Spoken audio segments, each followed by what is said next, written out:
All right, we'll get Nebraska being started here with Coach Amy Williams. Coach, if you'd like to make an opening statement and then take questions.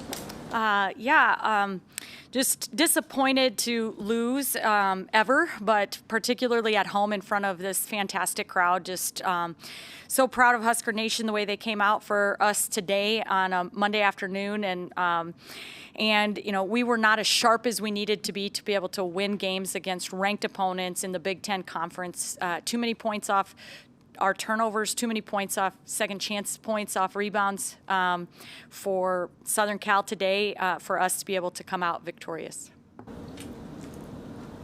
Did you get the paint touches you wanted, just didn't make enough of them? No. I still feel like we were short on the paint touches, and little credit to their defense. I thought they made a concerted effort and did a good job of kind of keeping us out of there, but we needed a few more to be able to reach the goal that we had set for ourselves. USC out-rebounded you 38-25. I know you're big on team rebounding. Nobody on the team had over 4 rebounds. What was USC doing to kind of counterattack that? Yeah, well, they were physical the whole game. They were physical. They were kind of just, coming at us in a lot of different directions, and they had great rebounding up and down their roster. It was plays like to end the first half when we gave up an offensive rebound. I think that might have been a Jazzy Davidson offensive rebound putback, and then to start the second half, an offensive rebound putback to Jazzy Davidson. And so, I mean, I thought their post players were great. They had players that came in off the bench and gave them 4 offensive rebounds. They were relentless with their pursuit, but it wasn't just their forwards. It was, guards and just up and down their roster. They were aggressive and physical, a crash in the glass. You guys kind of got punched in the mouth in the third quarter. How do you think that your team responded, and did that come internally, or was that you telling them to respond that way? Yeah, I mean, we got punched in the mouth. I wasn't pleased with the way that we started that second half, but I thought we had some players like Eliza came into the game there in the second half, and I thought just really played aggressively offensively. She got herself to the free throw line. She got to double figures, but more importantly, I thought her activity on the other side of the ball gave us a chance to kind of climb back into the game a little bit. And I vividly remember, Amaya Hargrove coming over to kind of a lob where one of our guards was being posted up and making a play from help defense. Those type of kind of hustle plays that our kids kind of stayed with it and kind of stayed gritty to try to give us a chance to come back and keep fighting. And, I feel like this is a team, I love coaching this team. I love coaching this team, and that's even on a hard day like today, our first loss of the season. But I love it because I can pretty much depend on the fact that they're going to give me everything they've got, and they fight hard. And we weren't disciplined enough today to be able to win this game, but I think this is a team that will respond well. Coach, you just talked about the first loss of the season. You said you like this team, you like coaching them. How does the team respond in the locker room to the first loss? Yeah, I mean, they're disappointed. That's not a feeling we want to feel, and particularly not here at Pinnacle Bank Arena. It's something that we take a lot of pride in, trying to take care of business right here at home, and we had a chance. We could have won this game, and it's a game that we expect to win. And so obviously they're disappointed, but I have no doubt this is a group that will lean into each other and find a way to bounce back. The USC coach kind of talked about how she felt like it was a rough game, but not necessarily chippy. Did you feel like towards the end there, when the calls weren't really going Nebraska's way, that it felt to the same kind of testament to what she was saying, a physical game but not really chippy between the players? Yeah, I mean, I think there's a mutual respect there. I mean, there's nothing but respect for their coaching staff, their team, the way they play the game. They play hard. They are physical, and it was a physical ball game. But I think both teams just kind of have respect for each other and want to see each other be at their fullest to be able to compete and just value that competition. Coach, not that you had an easy non-conference schedule, but this was the first team you played that was ranked. How do you feel like your girls prepared and how they performed against the level of competition in the top 25? Yeah, I think that we tried to prepare the same way we have for every game. I think this is a team that takes a lot of pride in their preparation, being very locked into scouting report, and but I think that we didn't really change the way we were preparing or the importance. I think, yes, you don't have to say anything when you get into Big Ten play. It's going to be more competitive all the time, every night.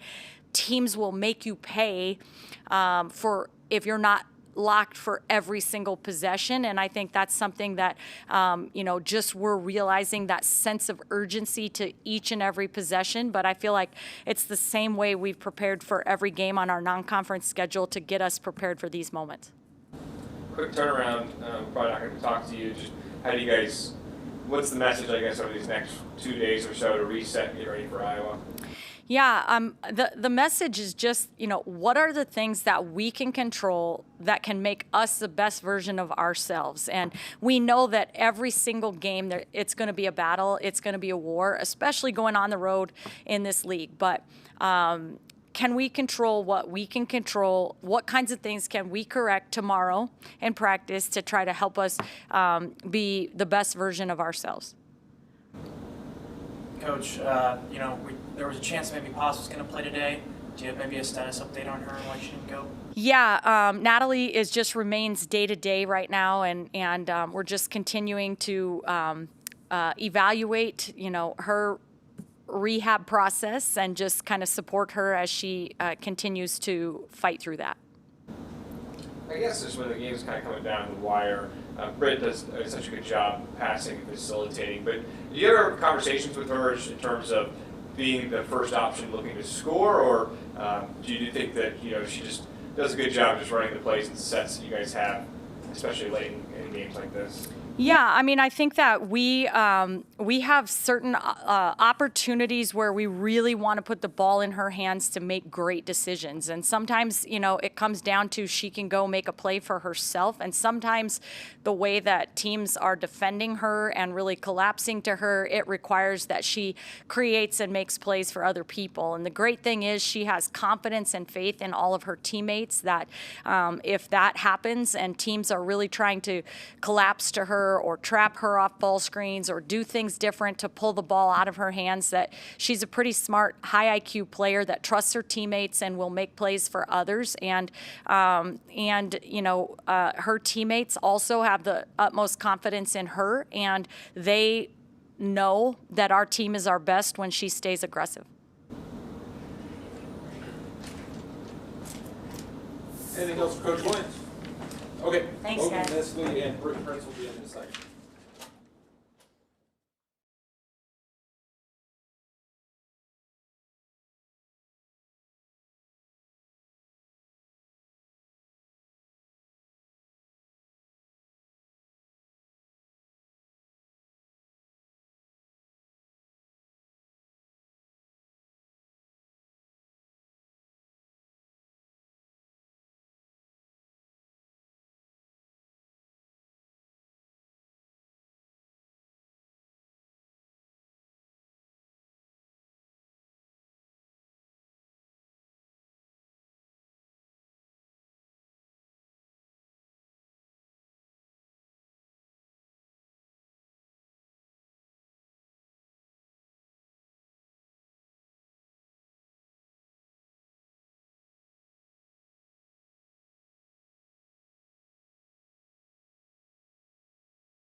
finish things up here with Britt Prince and Logan Nissen. Questions for the Huskers? Logan, what stands out about what USC does on defensive rebounding? Yeah, I mean, I think they're just very physical, and so I think that kind of caught us off guard a little bit in the first half, and so we just had to adjust to that a little bit. And then I think we talked about it in the locker room, like our practices leading up to this, we didn't handle that as well as we should have or as well as we wanted to, and so then on the what that speaks to the rebounding thing too, and so us just being physical and boxing out, I think there were times where we boxed out, but it wasn't like we pushed them out of the way or we were the more physical athlete in that system, and so that's why they got the rebound in some of those. But I think just the toughness part of it, and I think we talked about that we want to respond and get better at that going into Iowa on Thursday. Speak on the toughness and the physicality. 13 games into the season, is this one of the more tougher physical teams you faced? Yeah, I think so. And I think that comes with Big Ten. I mean, obviously, we knew that kind of coming in, that once we hit Big Ten play, everybody is in this league for a reason and all the athletes are on the team for a reason. And so just being able to handle that going into the next however many games we have in Big Ten. You guys kind of got, asked the same way, punched in the mouth in that third quarter. So can you kind of talk about how you came back from that and had that big storm in the fourth quarter? Yeah, I think we just messed up a little bit in transition and gave up too many offensive rebounds in that little stretch. But I think we know that we can battle back. We can go on runs, and I think we showed that a little bit in the third quarter. We always try and stay together, bring a lot of energy, and a lot of people hit big shots, and that was just good to see that, to show that we can fight back. When a team is pushing that fast and that hard off of defensive rebounds, what's the kind of switch that you can make to kind of counteract that? I mean, I think we tried to have more like pressure offensively, like rebounding, and so it wasn't like they had 4 people down there rebounding the ball and we only had 1 person crashing. And so when we can crash the offensive glass, I think that kind of deters them a little bit, and then we have people up there to stop the ball. So that was one thing, but then I think just matching up in transition, like Britt said, we got lost a couple times, but really just communicating and using our voices to help each other out. Britt, Logan talking about not being prepared or whatnot for, I guess, for the toughness or the grittiness of the game. Just, I guess, maybe what are some of those conversations in the locker room afterwards from a physical matchup that had a lot of fouls and a lot of tough moments? Yeah, I think it's just something that we learn from. We take this game and learn from it and become better at being more physical. And I think, yeah, like Logan said, the Big Ten is a lot more physical than any non-conference games. And I think just kind of being physical back and not getting punked and doing the little things will help us in the future. Logan, you're probably going to be in a lot of games like this over the next 2 months, close games, similar type of opponents. I guess what are the top lessons you hope you learn from this game? Yeah, I mean, I think just not being hesitant. I mean, we talked about this after the game, and we talked about it going into the game. Is just like, we're here for a reason too, and this is our home court, so we wanted to protect that, and unfortunately we didn't necessarily do that. But just like Britt said, bringing the toughness everywhere we go, and that's kind of our staple, and that's what we want people to know us as, is we're going to be on all the 50-50 balls. We're going to be all over the loose balls, all over the offensive glass, and so just bringing those energy pills, that's something we want to be known for, and so just bringing that wherever we go, and that'll help us. You talk about energy. Can you talk about how huge Eliza Moffman was coming in off the bench and everything that she was doing? Yeah, I mean, she's been like that every day of practice, and so for her to just come out and showcase that in a game like this, I think is really important, and I think just really important for her confidence moving forward. Obviously, we have great depth, and that's one of our biggest strengths, and so for her to come in like that and just kind of own the game in the fourth quarter, third and fourth quarter, and she could guard 1 through 5, she can get stops, she can block shots like you never believe, and then she's just finishing really well, and so she's very versatile on the offensive end, and so I think that showcased tonight, or today, whatever time it is. So there's no such thing as moral victories in all of this. Logan, you've kind of talked about how maybe your practice wasn't as clean as you'd like. Coach talked about you guys didn't play at your best level. To have that happen and still be in this game that is a lot closer, I think, than the final score would say, what does that mean to you, and how do you take that into your next game? Yeah, I mean, I think it's a punch to the gut, obviously. We never like to lose, and fortunately for us, we haven't had to yet. But like Britt said, I think just learning from it. And there's so many things you can pinpoint in the film that we can work on and get better, but I think it just proves that we were meant to be here, and we have a lot of people that were supposed to be on this court and have the should have the confidence to just go out there and play their game. And then again, like Britt said, doing it together. I mean, I think when we play together, we share the ball together. We're a really good team and really hard to beat, and so just doing that moving forward. Can you talk about, despite being competitors, athletes and everything, you're human beings first, so Jazzy Davidson goes down in front of your guys' bench and your team's kind of stretching her out. Coach said that she had a cramp. Can you talk about that and, you know, how, regardless of the game and the competition, how fierce it might get, that, you know, you're still out there looking out for each other? Yeah, I mean, we are all great people off the court. It's just a fun group to be around, and we truly do care about each other and the other team. It is a game, but like, you care about everyone as a human, so that's not something you want to see happen during a game. So. Anything else? Okay. Thank you guys. Thanks. Thank you.